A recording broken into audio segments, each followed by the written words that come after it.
It's Edith, Fan Carpets. We're here with Connie, the Connie maker. Cat Davies is here to talk about her movie, Connie, that we just watched. I just watched it and I thought there was a really good kind of balance between comedy and horror. Can you tell us a little bit about how it was making it and what challenges you found and just the experience in general? Well, the idea really came following a piece of research I did into the use of dolls and dummies in horror cinema and what the conventions were, the rules, if you like. And I noticed that there really weren't many female-driven narratives there, and so I wanted to write a short, but also put a spin on it and make it a very female-driven narrative, tell it from a different angle, and some more complex female relationships, which added a different dimension to it. And I wrote it, did several months of research, several months of development on it, and then finally we shot it in 2 days. So that's 34 scenes in 2 days. Wow. Which is a lot. That's a lot of shooting. We shot it on a 2K budget, so $2,000 for the lot, and we shot it on 2 cameras. And 2 was the magic number of the film. 2 days, 2 cameras, $2,000, and our lead actress, Catherine Stewart, who does an incredible job.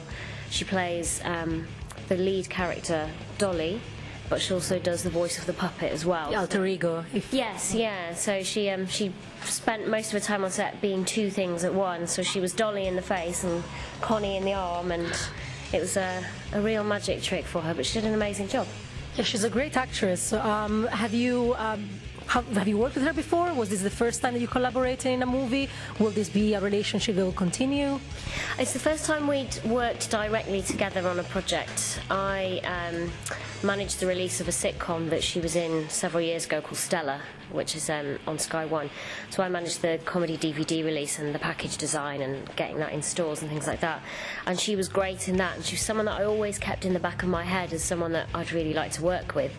And when I was writing it, I didn't really have anyone in mind, right. And yet when I got, I think it was the 3rd or 4th draft, I just thought actually she'd be perfect for that, because she's a really interesting combination of really sweet and sort of self-effacing, but incredibly funny and very, very smart. And I just thought if anyone can do it, she can do it. I'd love to work with her again. It just needs to be the right project, but hopefully one where she's not playing 2 people at once. There is a lot of stress for her. Yes. And the opposite, really, of the characters. We're here celebrating women in horror, so we'd like to ask you, what do you think this means for just women out there and for you? Just if you can tell us a bit the importance about this kind of events. I think at the moment, events like this really help raise the profile of women working in the industry, because even though there's been a real upturn of women moving from shorts particularly to features and continuing to build a career, there's lots of women working in music videos, for example, but perhaps not faring so well in advertising. So we're still struggling to kind of get picked for the right work. Yeah. So making that leap forward, getting the money, attracting financiers, and then in features getting the same kind of P&A spend, the promotions and the advertising, that perhaps a male-driven feature might. So I think things like this are really, really important in saying, hey, we're here, we're making some really good stuff, look at it, back us, back our crowdfunding campaigns, invest, help us do more and give people more of what they want.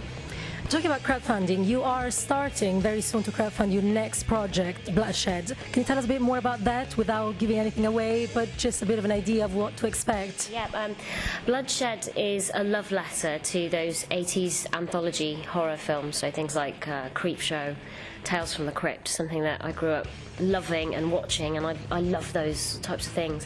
And I'm a big nostalgia kid, anything with synths and comic book panels. And it's a unique monster tale. It's about a man and his love for his shed, and it just so happens that the shed is alive and eats people. Okay. So it's a monster story, but it's in a very sort of 80s comic book synthy style. And we start crowdfunding for Bloodshed on the 27th of February. So from this, just over a week to go, and we've got great perks like set visits, props, a piece of the shed, signed scripts, merchandise. So lots of swag, lots of goodies. Exec producer credit is a really good one. So we've got all of that coming on Kickstarter on the 27th of February. That's amazing. When did you decide you wanted to be a filmmaker? And was there a particular director or any particular movie that you can remember that just really made it for you? Wow. I grew up being a storyteller, so as a really small child, sounds like a really sad story. I grew up and I had one best friend. I grew up in a really poor, really rough town. So stories were a way of, for me, escaping that. So it was writing stories and writing plays and going to drama club and creating characters. So that was always really what I wanted to do. And I was very fortunate to have a pair of fantastically irresponsible parents who let me watch all of the video nasties with them when I was very little. So things like A Nightmare on Elm Street and Evil Dead, The Stuff, all of those sorts of cult hits and things that really shaped things that I'm still interested in. But I think in terms of one filmmaker, I would probably say Woody Allen. He's my favorite too. Yeah. Not really horror as much as it is comedy, but I could definitely see the comedy. Completely different sort of, completely sort of different writer, director, performer. But I grew up in a household where you had Kate Bush playing and David Bowie playing, but then on the TV it was either Woody Allen or something horror, or Life Force would be on. You know, so it's a real mix of things. And I just think as a director, there's so many directors out there who are great at what they do, but I don't think there's anyone that talks about what it's like to be a real person and describes the human condition emotionally so perfectly. Insecurities, yes, and exactly, and really idiosyncratic, and a really, really important filmmaker. And God, how many decades now is it? And he's still going strong. Yes, yeah. He just started something for Amazon, didn't he? Yes. Like a 6 series. 6 scenes, there you go. I haven't started watching it yet. I don't know if it's available yet, but it's exciting. Well, we heard that Connie got nominated for an iHorror Award, so that's amazing. Congratulations for that. Is there any other project apart from Bloodshed that you would like to talk to us now? Yeah, sure. I've got another short film that we'll be shooting, I think, in April, called Hank, Portrait of a Serial Killer. So that's another puppet film, but we're shooting it, if you like, as a sort of straight film. It just so happens he's a puppet. So we're not really making a big deal about him being a puppet in the story itself. And it's basically it's a combination of Maniac and Henry, Portrait of a Serial Killer, and a little bit of Taxi Driver in there, sort of 70s New York style. So that will be coming up soon as well. Will we see more of Connie? Any Connie 2, 3, 4? Will there be a saga? I don't know. She's pretty likable. Connie's cool. She does what she likes. She calls the shots. You know, right now she's over in South London drinking someone under a table and giving her phone number out to everyone. So when Connie's stopped being busy playing with the boys and starting fights and things like that, then I'm sure we'll see more of her somewhere. Well, thank you so much for talking to us. This was great. Thank you, guys.